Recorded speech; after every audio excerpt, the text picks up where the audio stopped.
യുക്രൈനിൽ നിന്നും ഇപ്പോൾ പുറത്തു വരുന്നത് യുദ്ധം ചെയ്ത് തളർന്നു തുടങ്ങിയ യുക്രൈനിയൻ സൈനികർ ജീവനം കൊണ്ട് നെട്ടോട്ടമോടുന്ന ദയനീയ കാഴ്ചയാണ്. താല്പര്യമില്ലാതെയും പ്രായപൂർത്തിയായ ഉടനെ തന്നെ നിർബന്ധിത സൈനിക സേവനത്തിന് വിധേയരാക്കപ്പെടുകയാണ് ഇവരെല്ലാവരും. യുദ്ധത്തിന് മുന്നിൽ തോൽവിയാണെന്നുള്ള വ്യക്തത കൂടിയാണ് കൂടുതൽ മടുപ്പുണ്ടാക്കുന്നതിന് പിന്നിലുള്ള കാരണമെന്നതിലും യാതൊരുവിധ സംശയവുമില്ല. ഇപ്പോൾ പുറത്തുവരുന്ന പ്രധാനപ്പെട്ട വിവരം മനോവീര്യം നഷ്ടപ്പെട്ട യുക്രൈനിയൻ സൈനികർ വിദേശത്തേക്ക് പലായനം ചെയ്യുന്നതിനായി കള്ളക്കടത്തുകാർക്ക് ആയിരക്കണക്കിന് ഡോളർ നൽകുന്നുവെന്നാണ്. റഷ്യയുടെ പിടിയിലായ യുക്രൈനിയൻ അതിർത്തി ശരിക്കും കാവൽക്കാരുടെ അഭിപ്രായത്തിൽ പറയുകയാണെങ്കിൽ യുക്രൈനിലെ സായുധ സേനയിലെ സൈനികർക്കിടയിൽ മയക്കുമരുന്ന് ഉപയോഗം മദ്യപാനം വളരെയധികം കൂടുതലാണ്. ഇവ ശരിക്കും അവരെ കടുത്ത ക്ഷീണത്തിനും മനോവീര്യം നഷ്ടപ്പെടുന്നതിലേക്കും നയിക്കുകയാണ്. ഇത്തരം സംഭവങ്ങൾ ഇതാദ്യമായിട്ടല്ലെന്നും യുദ്ധം മടുത്ത സൈനികർ പല മാർഗങ്ങളിലൂടെ ഒളിച്ചോടാൻ ശ്രമിക്കുന്നുണ്ടെന്നും ഉള്ളതും സത്യമാണ്. പക്ഷേ രാജ്യം എത്ര തളർന്നാലും സൈനികരെത്ര മടുത്താലും അടിയറവ് പറയാൻ തയ്യാറാകാതെ സെലൻസ്കി നിൽക്കുകയാണ്.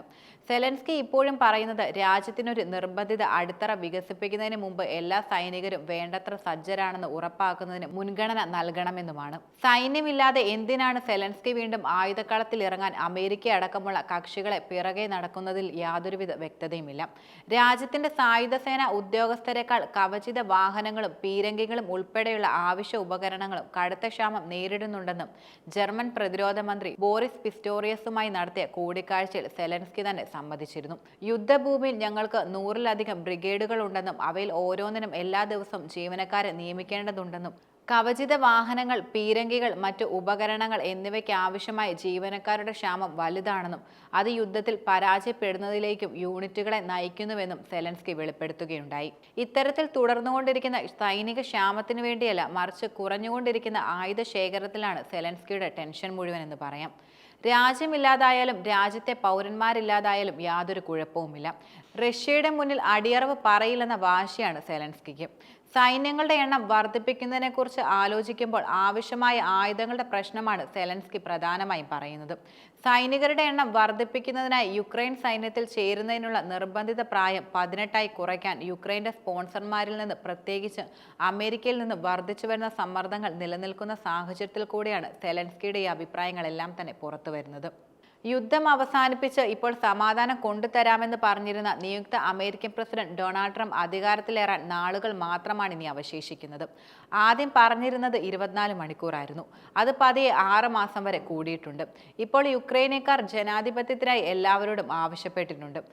അവരും ജനാധിപത്യത്തിനായി നിലകൊള്ളുമെന്നും അതിനായി ആദ്യം ആയുധങ്ങളല്ല, പകരം സൈനികരുടെ കുറവാണ് പരിഹരിക്കപ്പെടേണ്ടതെന്നും തുറന്നു പറഞ്ഞിരിക്കുകയാണ് ട്രംപിന്റെ ദേശീയ സുരക്ഷാ ഉപദേഷ്ടാവ് മൈക്ക് വാട്സ്. ഇപ്പോൾ യുക്രൈനിയൻ സൈന്യത്തിന്റെ കണക്കുകൾ അനുസരിച്ച് കർശന നടപടികളും കഠിനമായ പരിശീലനങ്ങളും ശിക്ഷയും അടക്കമുള്ളതിന്റെ ഫലമായി 2022 ഫെബ്രുവരി മുതൽ ഏകദേശം 5 ലക്ഷം പുരുഷന്മാരാണ് സൈന്യത്തിൽ നിന്ന് പ്രധാനമായും പിന്മാറിയത്. പക്ഷെ ജോലി ഉപേക്ഷിച്ച സൈനികർക്കെതിരെ ഏകദേശം 96,000 ക്രിമിനൽ കേസുകൾ ഉണ്ടെന്ന തരത്തിൽ റിപ്പോർട്ടുകൾ പുറത്തു വന്നിരുന്നു. യുക്രൈന് കഴിഞ്ഞ വർഷം മാത്രം ഏകദേശം 1 ദശലക്ഷം സൈനികരെയാണ് പ്രധാനമായും നഷ്ടപ്പെട്ടത്.